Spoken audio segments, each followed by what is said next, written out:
It started with the crash of a glass on the marble floor and the silence that followed. The millionaire's little girl lay motionless, her face pale, her breathing faint. Everyone in the mansion froze, afraid to act everyone except one woman. A poor maid, with trembling hands but a heart full of courage, bent down and whispered, "Stay with me, sweetheart." Lifting the fragile child into her arms, she ran for help, never knowing that in that moment she wasn't just saving a life. She was about to change her own forever. And before we begin, I want to say this. May your home be filled with peace, your heart with love, and your days with family close by. Stories like this remind us how fragile life is and how powerful love can be. Tell me, friend, what time is it where you are, and from which country are you watching today? Boston at dusk was wrapped in a chill that hinted at the winter to come. Street lamps flickered on one by one, casting pools of pale gold across the narrow sidewalks. Inside the gated neighborhood of Brookline, the Miller estate loomed like a fortress, tall windows glowing faintly, manicured hedges stiff beneath the cold wind, and a driveway wide enough for a parade of cars. To the world, it was the home of success. To David Miller, it was little more than a place to sleep between meetings. David, 55, had carved out his fortune with sharp instincts and a harder will. In the boardroom, his voice carried weight. In his empire of real estate, his decisions built towers and toppled rivals. But the farther his empire reached, the emptier his nights became. Since his wife's passing years earlier, he had poured himself into work, convinced that achievement would shield him from grief. What it left behind was a house rich in marble and chandeliers and hollow in every other way. His daughter, Emily, only 8, was the single point of warmth in his life, though he scarcely admitted it to himself. She was lively at school, adored by her teachers for her clever questions and gentle kindness. But at home, she was often left waiting by doors that never opened in time, meals eaten without her father across the table, bedtime stories read only in memory. She had learned to smile through the loneliness, but her eyes betrayed her, wide, searching, hopeful for what rarely came. Clara worked in the Miller household as a maid. She was in her late 30s, with hair pulled back in a modest bun and hands worn by years of labor. To the other staff, she was quiet, almost invisible. But to Emily, she was a constant presence, someone who noticed when the girl left food untouched or when her laughter came less easily than before. Clara had a steadiness about her, a kind of quiet strength that didn't come from luxury but from survival. That evening, David returned home later than usual. The house was dim, the great hall echoing with the faint sound of his footsteps. He dropped his briefcase onto a polished table, loosening his tie as his mind replayed the day's negotiations. His thoughts were already shifting toward tomorrow when a sharp sound shattered the silence, a glass striking marble, the unmistakable crash of something fragile breaking. He hurried down the corridor, the echo of his steps quickening. What he found froze him in place. Emily lay collapsed on the cold floor, her small lunchbox overturned beside her, the remains of a glass of milk spreading in a pale puddle across the tiles.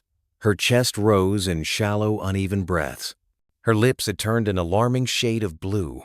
Clara was already kneeling beside her, eyes wide but hands steady. "Emily? Sweetheart, can you hear me?" She touched the girl's forehead, then pressed 2 fingers to her wrist. Her face tightened with fear. Behind them, the staff gathered, whispering in panicked tones. The butler barked orders but did not move. "Call the private doctor. Immediately." Another maid wrung her hands. "We must wait for Mr. Miller. He will know what to do." But David was standing right there, his heart pounding against his ribs, paralyzed. For all his wealth and control, for all his power in the world outside, he had no idea what to do for the child gasping before him. It was Clara who broke the spell. She looked up, her voice sharp with urgency. "We can't wait. She needs the hospital now." The butler's face twisted in alarm. "Don't touch her. If Mr. Miller arrives and finds—" "I said now." Clara's tone cut through the panic. She slipped her arms under Emily's limp body, lifting her with a strength born not of muscle but of sheer determination. David found his voice at last, raw and cracking. "What are you doing?" Clara met his eyes, clutching Emily close. "Saving her life." Clara held Emily tightly as she stood, the girl's small head resting limply against her shoulder. The butler rushed forward, his hands raised in protest. If you take her out without permission, you'll never work in this city again. Mr. Miller will destroy you." Clara's eyes burned with a mixture of fear and defiance. "Then let him. I'd rather lose everything than stand here and watch her slip away." Without waiting for another word, she pushed past the staff. The grand front doors opened to the bite of cold air. By chance or providence, a taxi was crawling along the street outside the gate. Clara darted into the driveway, waving her free arm frantically. The driver hesitated when he saw the frantic maid in uniform clutching a child, but one look at Emily's pale face made the decision for him. He braked hard, leaning across to unlock the door. "Hop in!" Clara slid inside, her heart hammering. "Boston General emergency entrance, please hurry." The cab shot forward, its old engine roaring against the night. Clara cradled Emily close, whispering desperately, "Stay with me, sweetheart. Just a little longer. Stay with me." Inside the mansion, David had finally shaken himself from his paralysis. He stormed down the staircase, only to reach the driveway as the cab's taillights vanished into the distance. He froze in the cold, the mist of his breath rising in sharp bursts. His daughter was gone, taken from his house not by kidnappers or enemies, but by a woman he barely noticed until now. His fists clenched at his sides, fury and terror colliding in his chest. For the first time in years, David Miller, master of every deal, ruler of every boardroom, felt powerless. Behind him, the butler spoke nervously. "Sir." She acted without orders. "Should I call the police?" David didn't answer right away. His mind raced through every possible scenario, every nightmare a father could imagine. At last he growled, "Get the car, now." As the sleek black town car pulled from the driveway moments later, David's thoughts were a storm. Fear for Emily, anger at Clara, and beneath it all an unfamiliar ache of guilt. Because while others had rushed to act, he had stood frozen. And deep down, he knew it. The cab jolted to a stop under the bright red glow of the Boston General Hospital emergency sign. Clara threw open the door, clutching Emily to her chest. Her arms ached from the weight, but fear drove her forward. "Help! She's not breathing right, please!" Two nurses hurried out with a gurney. Their voices were brisk, but their faces softened the moment they saw Emily's limp body. "Lay her down here. How long has she been like this?" Clara, breathless, answered quickly. "She collapsed minutes ago. Her skin went cold, pulse faint, lips turned blue. She's diabetic, at least I think." She caught herself, realizing she had said too much. The nurse raised an eyebrow.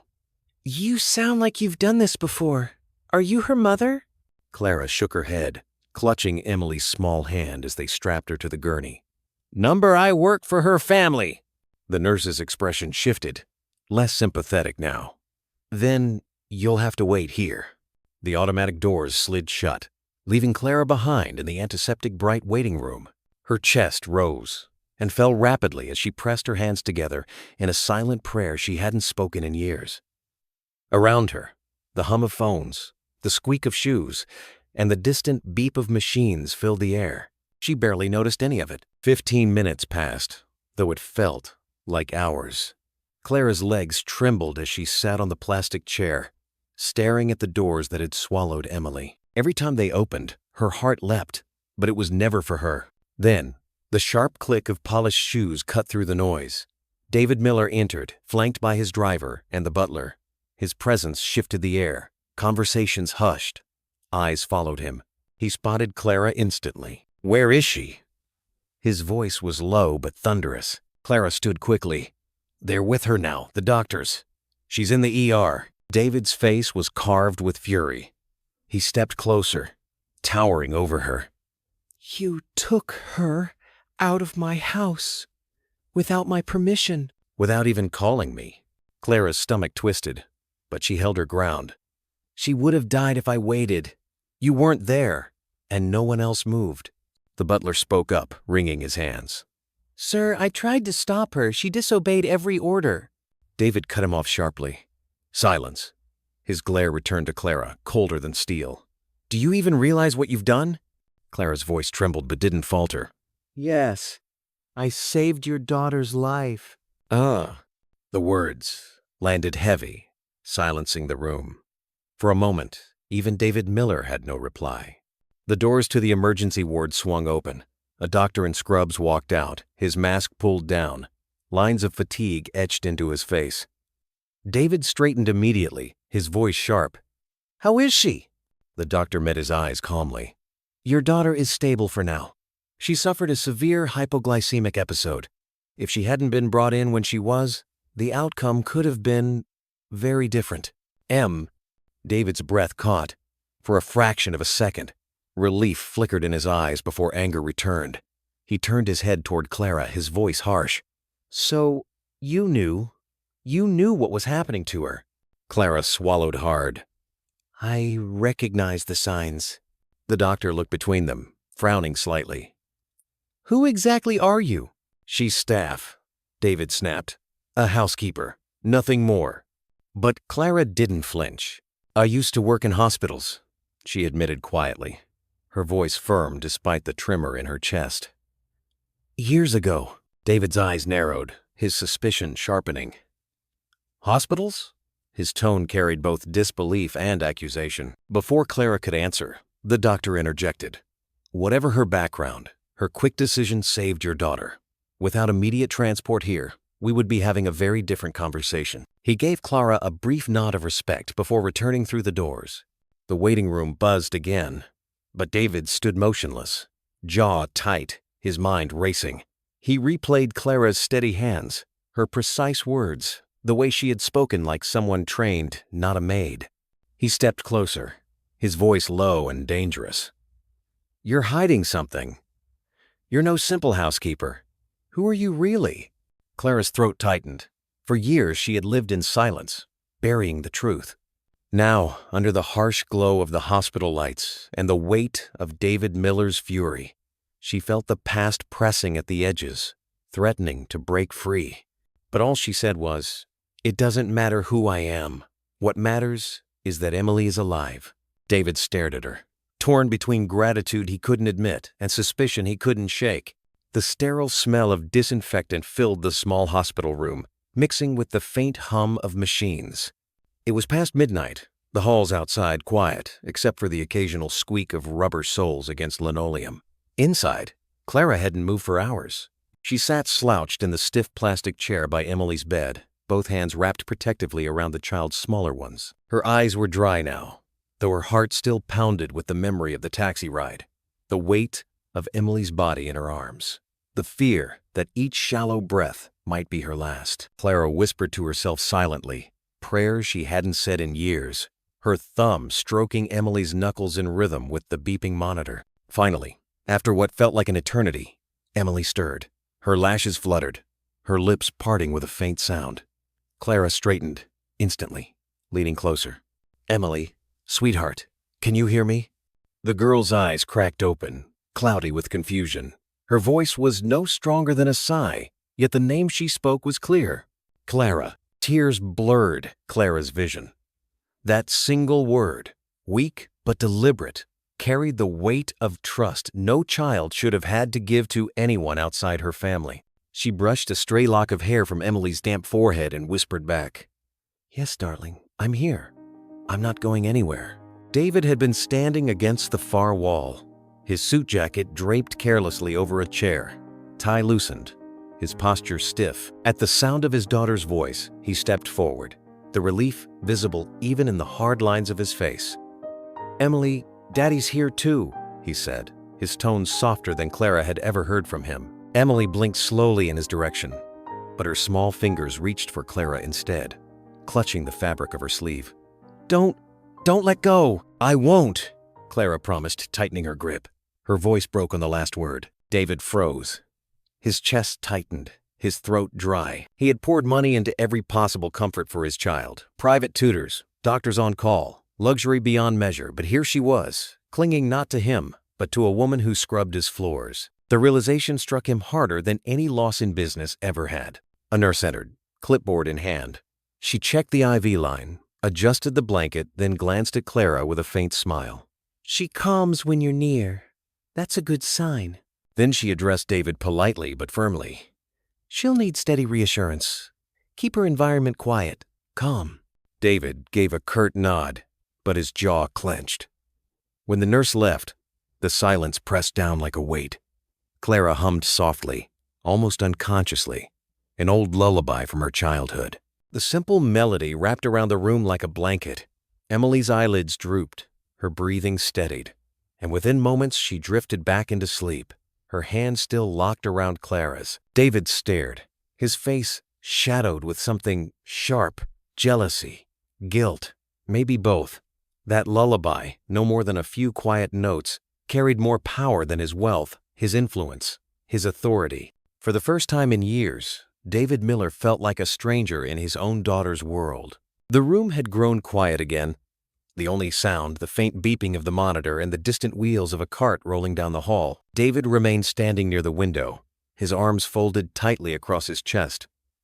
From time to time, his eyes flicked toward Clara, watching her every movement as though she were some puzzle he had yet to solve. "You knew exactly what to do tonight," he said finally, his voice low but sharp. "The way you checked her pulse, the way you knew she needed to be moved immediately. That wasn't instinct. That was training. Where did you learn that?" Clara didn't answer right away. She focused on adjusting the blanket over Emily's small shoulders, her fingers smoothing the edge with a care that came naturally. "I recognize the signs," she said softly. "That's not an answer," David pressed, stepping closer, his shadow stretching over the bed. "You don't talk like a maid. You don't act like one either. So tell me, what are you hiding?" Clara finally lifted her gaze to meet his. Her eyes were weary but steady. "What matters is that your daughter is alive.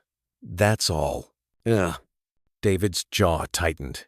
He leaned down, lowering his voice so as not to wake Emily. "Don't twist this. You barged into my house with secrets. You touched my daughter without permission? Do you have any idea what could happen if I find out you've lied to me?" Clara's breath hitched, but she didn't flinch. Her voice, though quiet, carried conviction. "If you think saving her life deserves punishment, then do what you must.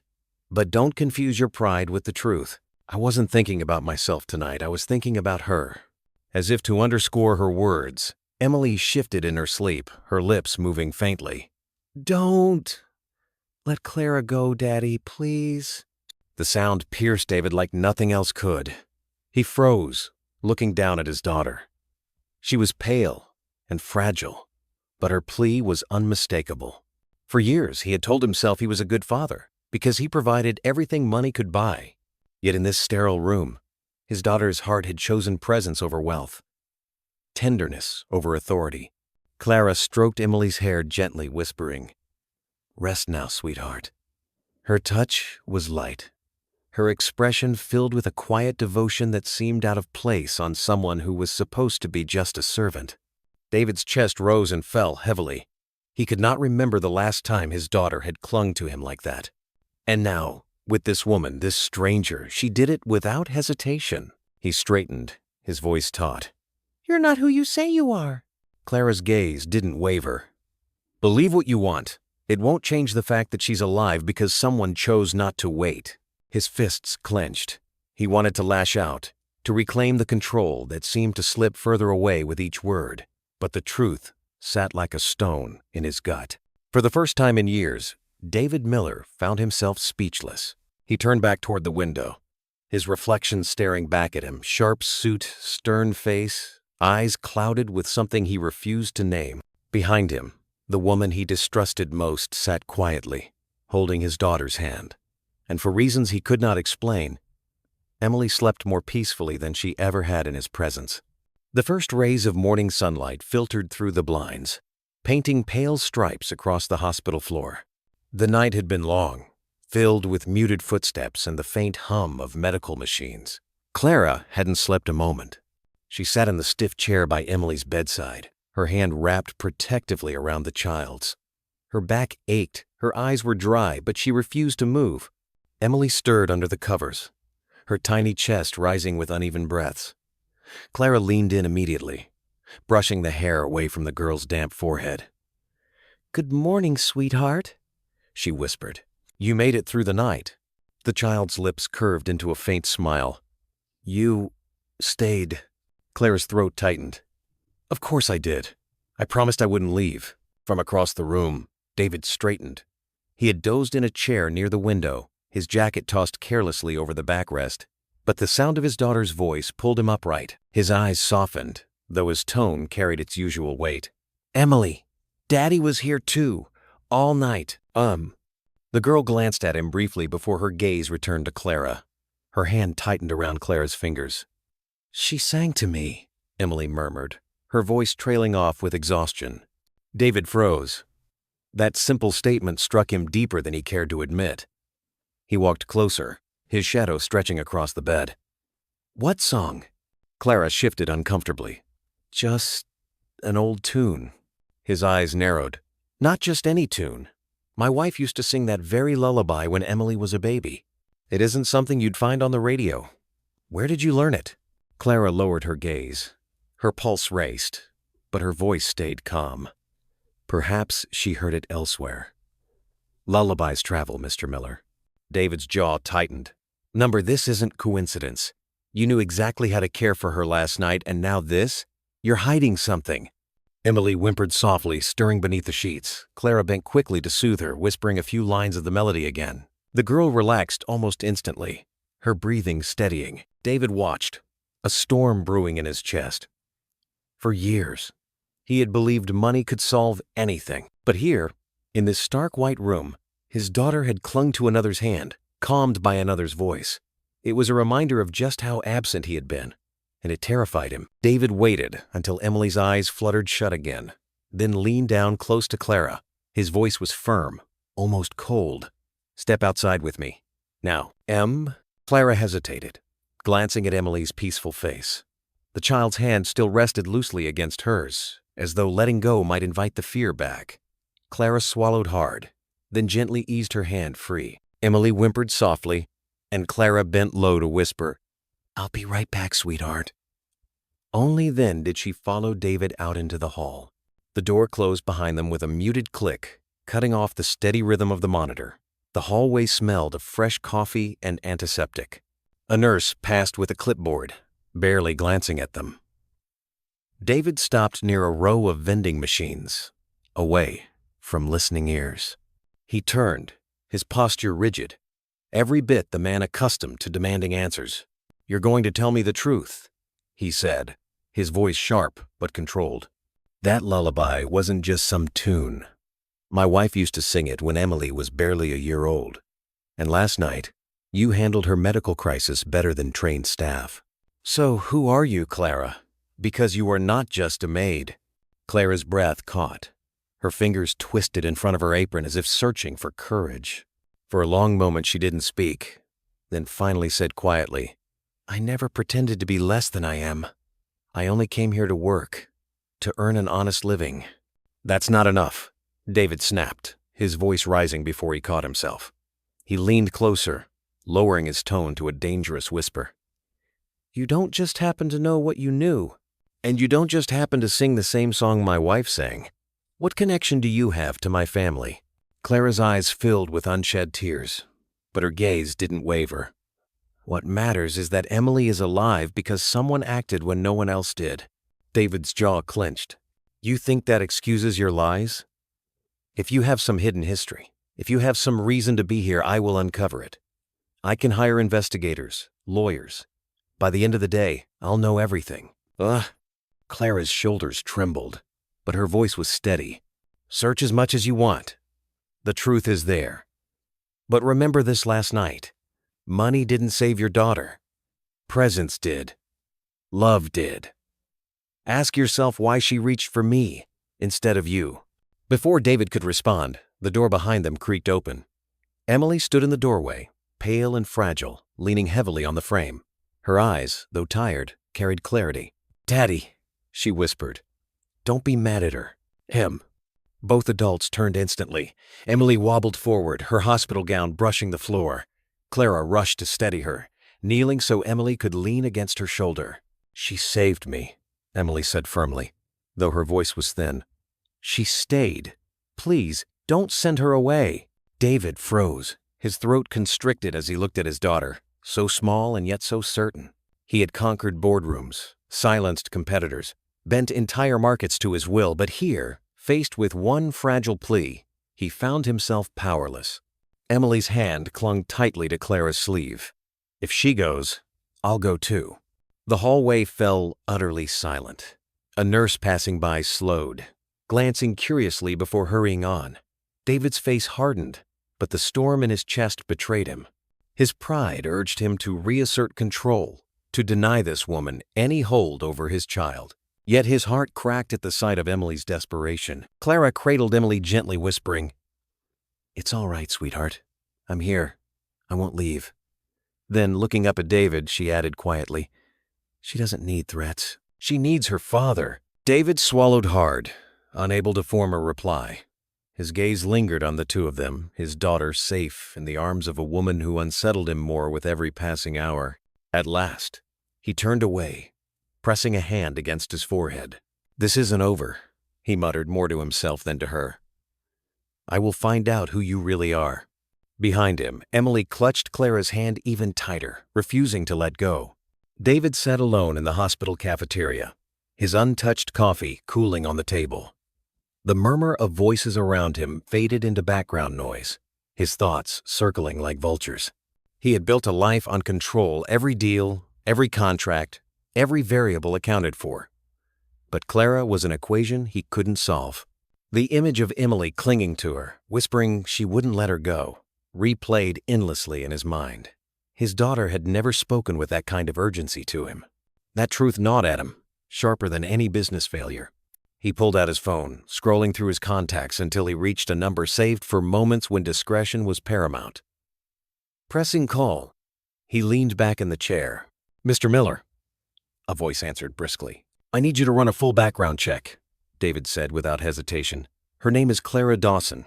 Every record, every job, every address. Nothing gets overlooked." There was a pause. "Understood. How urgent?" "Yesterday," David replied coldly. He ended the call and slid the phone back into his pocket, his jaw tightening.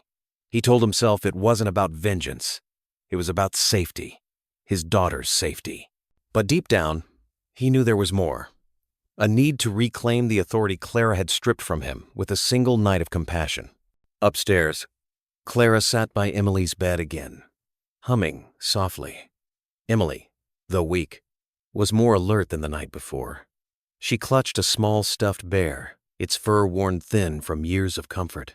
"Clara?" Emily asked, her voice timid. "Did you ever work in a hospital before?"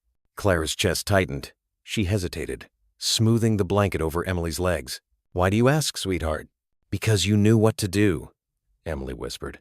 "You checked my pulse. You said we had to go fast, like a nurse would." Clara swallowed hard, her throat burning with old memories.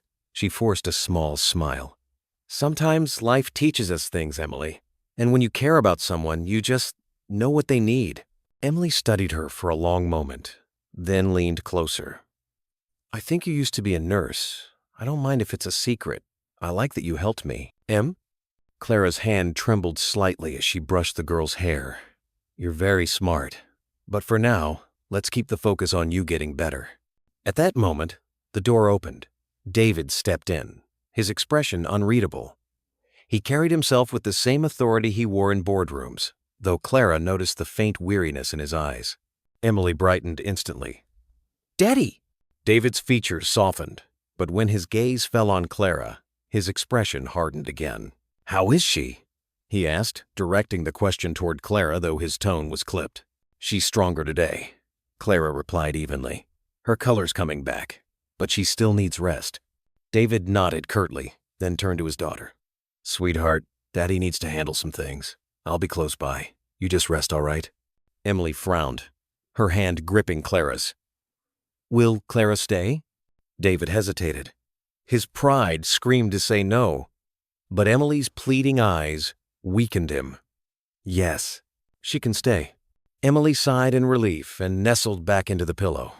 Within minutes, she drifted into light sleep, her hand still entwined with Clara's. David stood by the window, staring at the skyline beyond. "She trusts you more than me," he muttered, not looking back. Clara's voice was steady, but there was pain beneath it. Children don't measure love by money or power. They measure it by presence. And maybe she just needs both of us in different ways. David turned then, his eyes sharp. Don't lecture me about my daughter. You don't know what it's like to carry this weight. Clara met his gaze without flinching. Maybe I know more than you think. The words hung between them, heavy and unresolved, while Emily slept peacefully, oblivious to the storm brewing just beyond her bed. That evening, David's investigator called back. The message was brief. I've sent everything to your private email. You'll want to read it alone. David retreated to a quiet lounge near the hospital lobby. The sterile hum of vending machines filled the silence as he opened his laptop. A folder labeled Clara Dawson waited in his inbox. Page after page scrolled by. Old employment records, an expired nursing license, and buried deeper a newspaper clipping almost a decade old. The headline read, Nurse blows whistle on prominent surgeon claims negligence in child's death.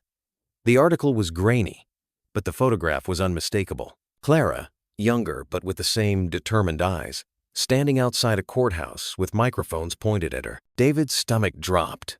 She had been a nurse. Not just any nurse, one who had dared to accuse a powerful doctor and, according to the article, lost everything for it. He leaned back, rubbing his temples. Was this the truth she had been hiding? When he returned upstairs, Clara was exactly where he had left her by Emily's bedside, telling a gentle story about a firefly lost in a meadow. Emily listened wide-eyed, the corners of her mouth curling into a sleepy smile. David lingered at the doorway, watching silently. His chest tightened at the sight.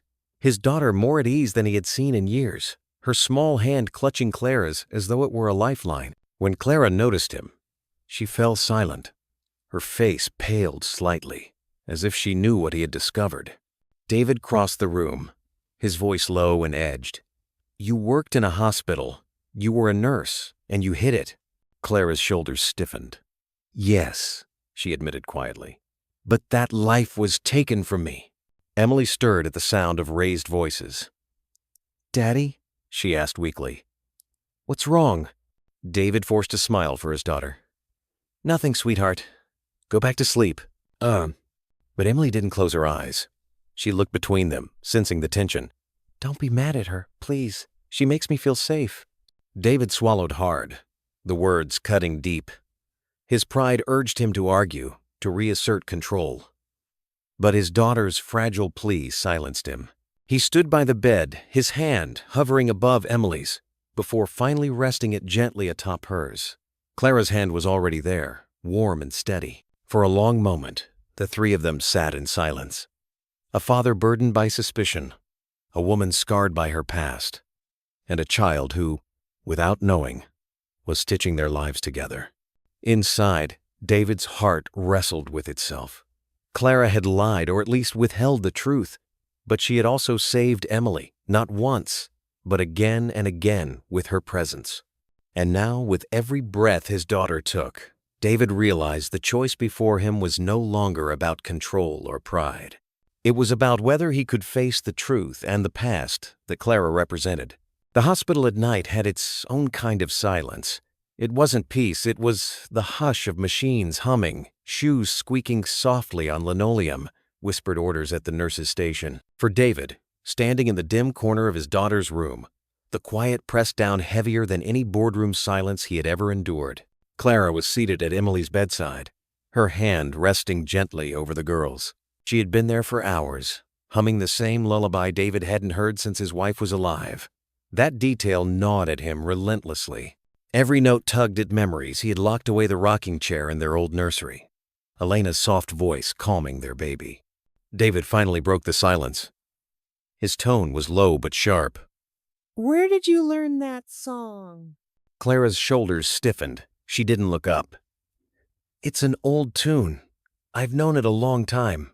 Don't lie to me, David pressed. He moved closer, his shadow falling across her and Emily. That was Elena's lullaby. She sang it only in our home. You couldn't have just known it. Emily stirred faintly. Clara immediately hushed her, smoothing her hair. Only when the girl settled again did Clara whisper, Children don't care where songs come from, Mr. Miller. They care that someone sings them when they're afraid. David's chest tightened. She was right, and yet the answer wasn't enough. His pride, his fear, his need for control, all of it pushed him forward. "You knew what to do the other night," he said, his voice rising. "You carried her out of my house like you'd done it before. You handled her symptoms like a professional. You're not just some maid who stumbled into this. Who are you, Clara? What's your connection to my daughter?" Clara looked up finally, her eyes glistening. She didn't flinch from his stare. "I'm someone who didn't freeze when she needed help." Oh, her words stung because they were true. He had frozen, trusting in money and privilege, waiting for a private doctor while his daughter's life ebbed away. Clara had acted. Before he could fire back, Emily's small voice cut through the tension. "Daddy?" Both adults froze. Emily's eyes were open, heavy, but clear. She looked from her father to Clara. "Don't fight," she murmured. "Please." Clara bent over her immediately. "It's all right, sweetheart. Everything's fine." Emily reached weakly toward Clara, fingers curling around hers. "You feel like family," she whispered, then closed her eyes again. The words lodged like a stone in David's chest. Family. He had money, houses, recognition. But family, true family, had always felt out of reach, and now his daughter spoke that word not to him, but to this woman who had appeared in their lives by chance. David turned away, pacing toward the window. His reflection in the glass looked foreign. A man powerful everywhere but here, powerless in the face of a child's fragile need. His voice dropped to a near growl. "You're hiding something, and I'll find it. Tomorrow, I'll know everything." Clara's hand tightened over Emily's. Her voice was soft but steady. "Dig if you must, but while you're chasing papers, remember who was here when your daughter was scared." David spun back, his jaw clenched, but before he could speak, Emily murmured again in her sleep, "Don't send her away." The room fell silent. David stood frozen, pride warring with guilt, while Clara leaned over the child with tears gathering in her eyes. The following morning, the world outside was wrapped in early spring drizzle, the kind that turned Boston's sidewalks slick and shiny.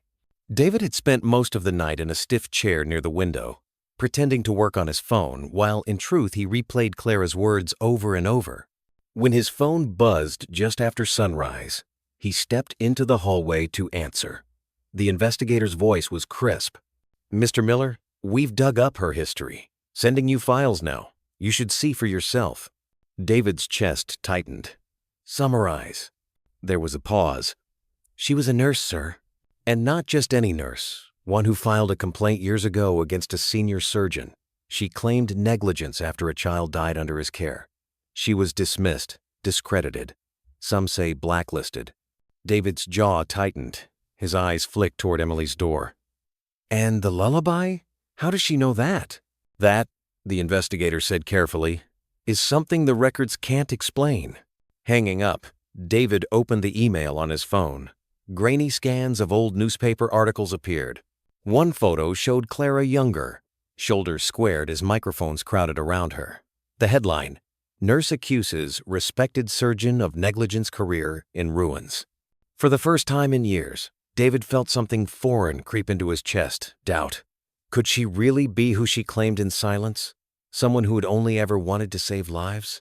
When he returned to the room, Clara was sitting by Emily, helping her sip a little water from a paper cup.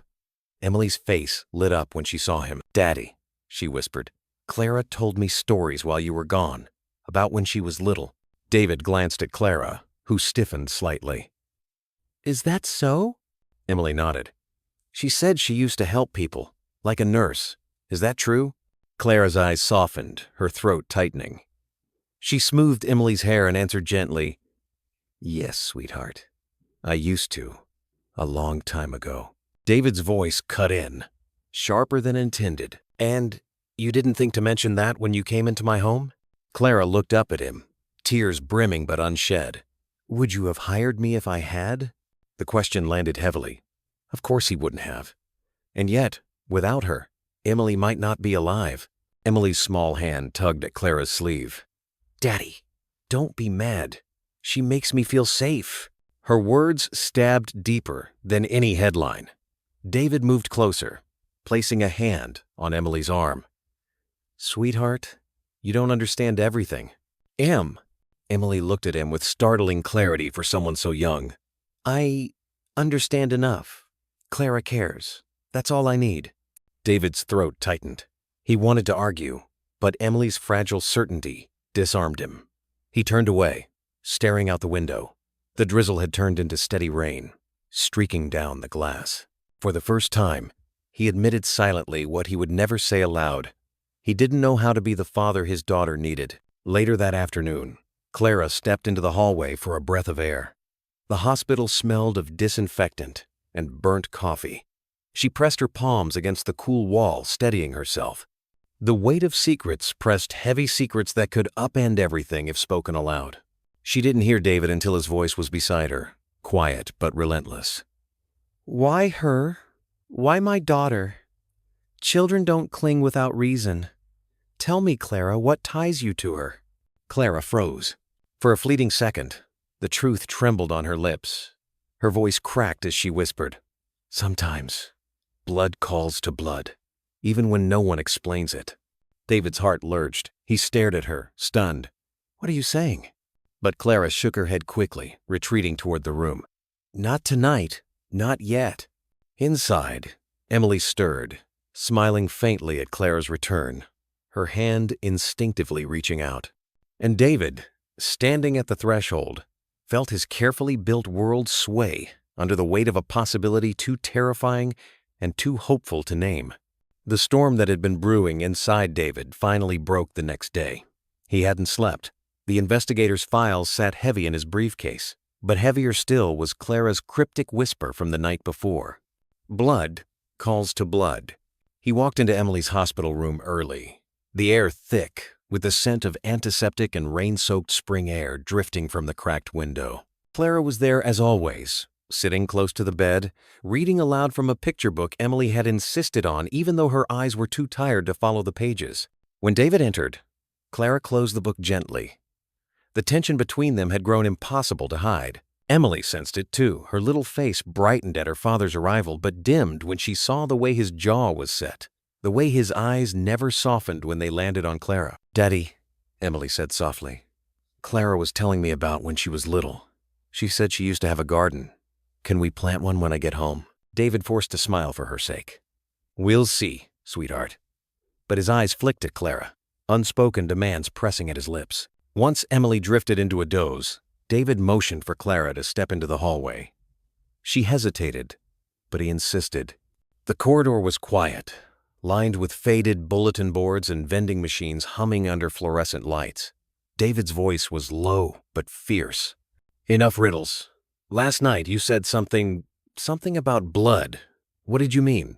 Clara's pulse hammered in her ears. She had held the truth for years, buried it under layers of silence. But standing here, with David's piercing eyes on her and the fragile trust of Emily just beyond the door, her defenses faltered. I meant... Her voice cracked. She tried again. I meant that sometimes children recognize what adults refuse to see. David stepped closer. Are you saying she's yours? That Emily is your daughter? Clara's breath caught, her heart twisting at the word. No, she said quickly, shaking her head. She is Elena's daughter. She's yours. But her eyes filled, the dam, threatening to break. But she's also mine in a way you'll never understand. David grabbed her arm, not roughly, but with desperation. Then make me understand, now. Before Clara could respond, a small voice interrupted. Daddy? Emily was standing in the doorway, pale and trembling, her hospital gown hanging loose on her thin frame. She had heard enough to know something was wrong. Why are you yelling? She asked, her lip quivering. You're scaring Clara. David froze. The anger in his chest deflated at the sight of his daughter's frightened eyes. Clara rushed to Emily's side, kneeling to steady her. It's okay, sweetheart. We're just talking loudly. Go back and rest. But Emily clung to her hand, looking at David with surprising steel in her small voice. If you send her away, I'll go too. The hallway fell silent. Nurses passing by glanced curiously, then moved on. David's world tilted. His daughter's words, fragile yet unyielding, were a knife against his pride. David stood frozen in the hallway, Emily's words echoing like thunder. "If you send her away, I'll go too." He had commanded boardrooms, silenced rivals, crushed competitors, yet here he was undone by a child's trembling defiance. He bent down, trying to gather his voice. "Emily, you don't know what you're saying." But Emily's chin lifted. "I know enough. Clara stayed when I was scared. You didn't." The blow landed harder than any accusation. David opened his mouth, but no words came. His pride, his fear, his anger, all useless against the clarity of a child's truth. Clara crouched beside Emily, torn between protecting her and shielding herself. "Sweetheart," she whispered, "don't talk like that. Your father loves you." Emily's eyes filled with tears, but she shook her head. "Then why does he want to take you away?" The hallway was too public. David gestured sharply. "Inside, now, Back in the room, the silence stretched. The beeping monitors seemed to punctuate every heartbeat. David shut the door, his voice low but raw. "You owe me the truth, Clara. Right here, right now. Who are you to us?" Clara's hands trembled on Emily's shoulders. "I was a nurse," she began, her voice breaking. "I tried to do what was right. I paid for it with everything. But Emily," she looked down at the child clutching her sleeve, "she feels like the only part of me I haven't lost." David's face hardened. "That doesn't explain the lullaby. It doesn't explain the way she looks at you like she's known you forever." His voice cracked for the first time. "It doesn't explain the things you said. Blood calls to blood." Emily stared between them, her breathing quickening. "Daddy, what does that mean? Is Clara?" She trailed off, unable to finish. Clara pulled the girl close, her tears spilling. "No, sweetheart, I'm not your mother, but—" She glanced at David, pain etched across her face. "She was my friend, my sister of the heart. Elena and I grew up together. We promised we would never let each other face the world alone." David staggered back, stunned. "Elena? You knew my wife?" Clara nodded, her voice trembling. "She made me swear that if she was ever gone, I would look after the most precious thing in her life. That's why the lullaby, David. That's why Emily clings to me. It isn't magic. It's memory. It's promise. It's love that refuses to die." The revelation hung heavy in the room. For a long moment, no one moved. Emily buried her face against Clara, whispering, "I knew you felt like family." David pressed a hand to his eyes, his chest heaving. Memories of Elena, her laughter, her doubts, her loneliness flooded back with crushing force. He had ignored so many signs, drowned in work, convinced that providing money was enough. And now, years later, the woman who had stood beside Elena in secret was here, fulfilling a promise he had never known existed. When he finally spoke, his voice was raw. "Why didn't you tell me sooner?" Clara met his gaze with weary honesty. "Because I didn't think you'd listen." Emily's grip tightened on Clara's hand. "Daddy, please don't send her away." David looked at his daughter, frail, brave, impossibly clear, then at Clara, haunted, steadfast, bound to them both by threads stronger than blood. His pride screamed at him to push her out, but his heart, for the first time in years, whispered otherwise. And in that fragile moment, David Miller felt his world tipping not in the collapse of power, but in the possibility of redemption. The morning light broke through the hospital blinds, pale and hesitant, as if unsure whether to touch the scene inside. Emily was awake, propped up against pillows, her small hand clasped firmly in Clara's. David sat in a chair at the foot of the bed, still in his wrinkled suit from the night before. None of them had slept much, but none wanted to admit it. The words Clara had spoken, her promise to Elena, the hidden bond that explained so much, still hung in the air like a secret freshly unearthed. David's mind replayed it in endless loops. He had spent years burying grief beneath work and pride, but now the truth pulled him back to the bedside of a frail child and the woman who had kept a promise he never knew existed. Emily's voice broke the silence. "Daddy, when I go home, can Clara come too?" David looked at her, then at Clara. The weight of his pride pressed against his chest, urging him to say no, to keep control. But then he saw the desperation in his daughter's eyes, the same eyes that had once belonged to Elena. He swallowed hard. "We'll see, sweetheart.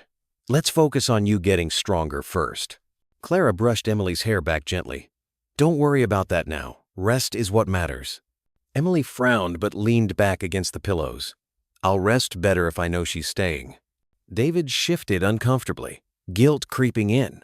For years, he had thought his wealth could solve every problem, buy every cure, fix every weakness. Yet here was the evidence, undeniable and simple. His daughter didn't need a new wing in the hospital or the most expensive specialists. She needed trust. She needed love. And somehow, Clara, once dismissed, discredited, a shadow in his household, had become the one person who could give it. Later that afternoon, the hospital director stopped by with news. Emily's condition had stabilized enough for discharge within the week. Relief flooded David, though it was tempered by unease. Home meant decisions. Home meant Clara could no longer simply happen to be there. When the director left, David stayed behind, staring out the window at the city skyline. "Clara," he said without turning, "why didn't Elena ever tell me about you, about your promise?" Clara's voice was soft, tinged with sorrow. "Because she doubted you'd understand. She wanted to protect both of us, me from your suspicion, and you from the truth of how lonely she sometimes felt." The words struck deeper than any boardroom betrayal ever had. David's throat tightened. He thought of all the late nights at the office, the missed dinners, the silences he had mistaken for peace in his marriage. Elena had been reaching out in ways he never heard, and Clara had been the one to listen. Emily's eyelids drooped as sleep overtook her again, her hand still clasped in Clara's. David turned back, watching the two of them. For the first time, he didn't see Clara as an intruder. He saw her as someone who had carried a burden he had abandoned. But admitting that aloud, that was another battle altogether. The week passed slowly, but steadily. Emily regained her strength, her cheeks flushing with color that had been absent for too long. On the day she was discharged, the spring sun broke through gray skies, spilling warmth across the hospital steps. David's black town car idled at the curb, gleaming against the wet pavement. Clara walked beside Emily, her hand steady at the girl's back. Emily beamed as she turned to her father. "Daddy, we're going home. But Clara's coming too, right?" The driver glanced at David as if awaiting instruction. David's jaw clenched. The easy answer, the one his pride urged, was no. But when he saw Emily's hopeful eyes, saw the way she clutched Clara's hand as if it were her lifeline, something inside him broke free. He exhaled slowly. "Yes, sweetheart. Clara's coming home with us." Emily let out a triumphant laugh, throwing her arms around Clara. "I knew it!" The ride back to the Miller estate was quiet except for the soft hum of tires over wet streets. David stared out the window. The city sliding past, memories pressing in from every direction. Elena's absence had been a wound he never let heal. Clara's presence was the salve he hadn't asked for, but perhaps needed all along. At the house, the staff lined up as usual, their polished manners masking curiosity. Clara felt their eyes on her as she followed Emily inside. Her simple clothes a stark contrast to the gleaming marble floors, but Emily's hand anchored her. That evening, the three of them sat at the long dining table. For years, David had eaten his meals in silence, more ceremony than comfort. But now, Emily filled the space with chatter. How she wanted a garden, how she wanted Clara to teach her songs, how she wanted the three of them to take walks together like ordinary families. David listened, his chest tightening. For the first time, he wasn't calculating deals or planning meetings. He was simply present. After dinner, Emily drifted to sleep on the couch, her head in Clara's lap. David poured 2 cups of coffee and joined Clara in the living room. For a long while, neither spoke. The crackle of the fireplace filled the silence. Finally, David said, "I failed Elena. I failed Emily. I thought money was enough, but I see now it was never enough." He looked at Clara, his voice rough. "You kept a promise I didn't even know existed, and you saved the only family I have left. For that, I owe you more than words." Clara's eyes softened, tears threatening. "You don't owe me. I did it for her, and for Elena. A promise is a promise." David shook his head. "Number, you gave more than a promise. You gave what I couldn't. You gave her love." He paused, his voice thick. "I don't know how to start over, Clara. But maybe you can teach me." "Oh." For the first time, Clara allowed herself a small smile. "Start by listening, by being there. She doesn't need perfection, David. She just needs her father." In that moment, something shifted. The walls he had built around himself began to crack, not with the force of a dramatic collapse, but with the quiet persistence of love pushing through stone. Later that night, as Emily slept peacefully upstairs, David stood in his study before Elena's portrait. The woman in the frame smiled serenely, as if she knew the journey that would come after her. David touched the edge of the frame and whispered, "I'm listening now. I'll do better. For her. For us." He turned, hearing soft footsteps. Clara stood in the doorway, hesitant. For a long moment, they simply looked at each other, the powerful man humbled, the woman once broken finding strength again. And somewhere in that silence, forgiveness began to take root. The Miller home, once a fortress of loneliness, had become something new. Not perfect, not healed overnight, but alive again with laughter, with memory, with the fragile yet unyielding thread of family binding them together. There's a quiet kind of beauty in the way a house can change. What once echoed with loneliness and silence now carries the sound of a child's laughter, the gentle strum of a lullaby, and the hesitant but steady steps of a man learning how to be a father again. If you listened closely at the Miller estate after Emily came home, you would have heard something unusual. Not the clinking of crystal glasses or the footsteps of hurried staff, but the tender rhythm of a family rediscovering each other. And maybe, friends, that's the most important sound of all. Stories like this remind us that redemption doesn't always come with grand gestures or headlines. Sometimes, it is born in the smallest of choices, staying by a child's bedside, admitting you were wrong, choosing presence over pride. David Miller thought money could protect him from the pain of loss, but it was love that finally showed him the way forward. Clara, once dismissed as just a maid with a shadowy past, revealed that loyalty and compassion are worth more than all the wealth in the world.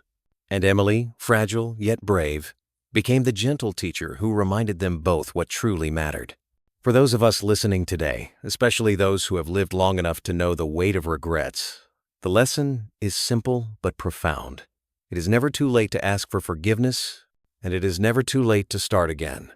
Love has a way of healing the cracks in our hearts, even when we think they are too deep to mend. Family, whether by blood or by promise, is the thread that holds us steady when the storms of life threaten to sweep us away. Think about your own life for a moment. Maybe you've sat at a Sunday dinner table where someone was missing, and the silence weighed heavy. Maybe you've looked back at old photographs and wondered if you could have done more, or said more, or simply shown up. Stories like this one remind us that there is still time. Like a porch light burning quietly in the dark, a single act of kindness can guide someone back home. And isn't that what we all long for in the autumn years of our lives? Not the accolades, not the riches, but the peace of knowing we were there when our family needed us most. The chance to rock a grandchild on the porch swing, to share a piece of pie at Thanksgiving, to laugh around the dinner table without fear of loss hanging over us. Happiness, at its truest, doesn't come from what we keep for ourselves, but from what we give away: our time, our care, our love. So, dear friends, let this story settle in your heart, and take a moment to ask yourself, who in your life is waiting for you to reach out, to listen, to forgive, to begin again? Because as long as breath fills our lungs, it is never too late to rewrite the ending. If this story touched you, I'd love to hear from you. Drop a 1 in the comments if it warmed your heart, or a 0 if you think there's something we could do better. Your thoughts matter, because every story we share here is meant to spark reflection, connection, and hope. And if you feel this tale carries a little truth worth keeping, I invite you to stay with us, to share it, to let others feel the reminder that family is the greatest treasure we will ever have.